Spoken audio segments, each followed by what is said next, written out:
Alright, so the wind's definitely stronger out here, so I can demonstrate basically what it is to power up and then depower without furling. In fact, I have furled it just a little bit because I don't want to damage the boat, you know, obviously.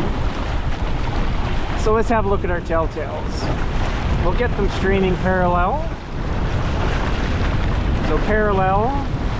Now it's streaming up. That's actually quite also alright because the wind is strong. So you can see our leeward armor, leeward being the side of the boat that's opposite the side of the wind, is well submerged and powered up.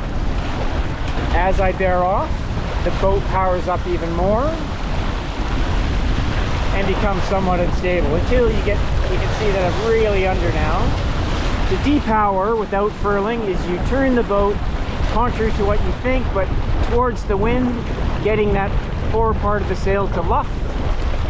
You can see the arm has settled down, the boat's slowed down, the wind is moved to the leech part of the sail, away from the luff. You can see this flat part, that is where the wind is now hitting, that's what's powering the boat. The fluttering part on the luff part is where the wind is passing over because we're pinching the wind. So it's just depowered the boat without furling. I mean, it's not a bad idea. Like if you get to this point, you can furl because it's much easier to furl with the sail fluttering than it is bearing off the wind. So there we are. We've slowed down. The boat is stable. We're still moving along pretty well. The wind is pretty steady. So I'll demonstrate that again. We'll bear off to the proper point of sail that the telltales are telling you they want.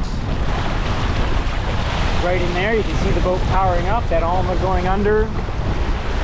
Parallel, virtually parallel telltales. The boat is flying along, but at this point you could damage things. You can see that Alma's well underwater. So as we turn up on the rudder, which is actually pretty stiff at the moment, towards the wind, getting that force part of the sail, the luff to flutter. The boat settles down, depowers, the Alma relaxes, you know, and the boat's depowered. So, you know, when sailing, you should often sail to the ability of the least skilled person on board, because you want them to come back out for a sail again. And if you power up the boat too much and scare people, they're not going to come out again. So, you know, always reef early is always the key, really. And if you can't reef, at least pinch the wind and then begin reefing. Anyhow, there we go. I'm probably going to reef this sail in a bit more. It's not really efficient for me because this is the point of sail I want to go at, but that luff really makes the sail inefficient. So I'm going to just start to furl. In order to furl, you can pinch the wind or you can simply release your sheet. Off it goes. Get a hold of your furling line, pull to something you're happy with, lock it in, and then reset your main sheet. Whoops.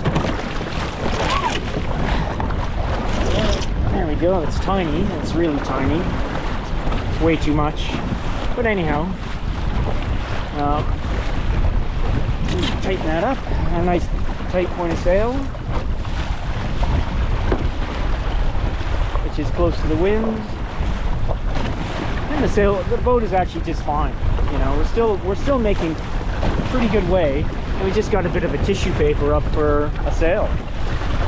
So always, you know, reef early, prevents damage to your gear, really, you know, reduces the amount of chafe you're going to have on all your lines, which are, you know, a costly thing to replace all the time, and makes for a more pleasant sail. Well, what should be a pleasant sail. It's pretty choppy out here. So I'm actually going to throw in a tack and head over to where I want to go over there, I think, and maybe try fishing, I think. Okay, tacking. Bringing the boat through the point of the wind. Adding a little bit of pedal power, because trimarans don't like tacking. There we go.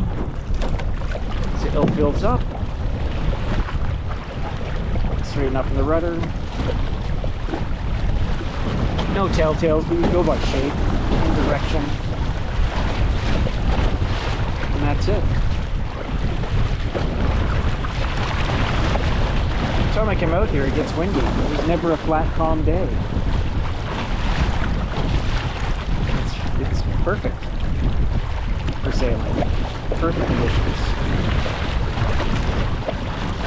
I could power that up a bit more, really. It's a little bit lackluster. So to power it up, we can just maintain our direction. Simply go forward. You have your furling line, pop it up as it is, let out the amount of sail you want, lock it back in, and then retrim your mainsail. You can see it's luffing, so we just retrim by pulling. That should retrim. Pull it in. That trims it up. A little bit of telltale action there. We'll just, there we go, that's where it wants to be. Parallel. Boat starts to power up, takes off nicely, relatively flat. That Alma is not submerged, so less drag. And we should make at least the same speed, or should be better, really. As that Alma goes in the water, you basically are creating more drag, more wetted surface area, which should slow the boat. Anyhow, that's a conversation for some other time. I'm going to try to get to my fishing spot here before it gets dark. Alright, that's it for now.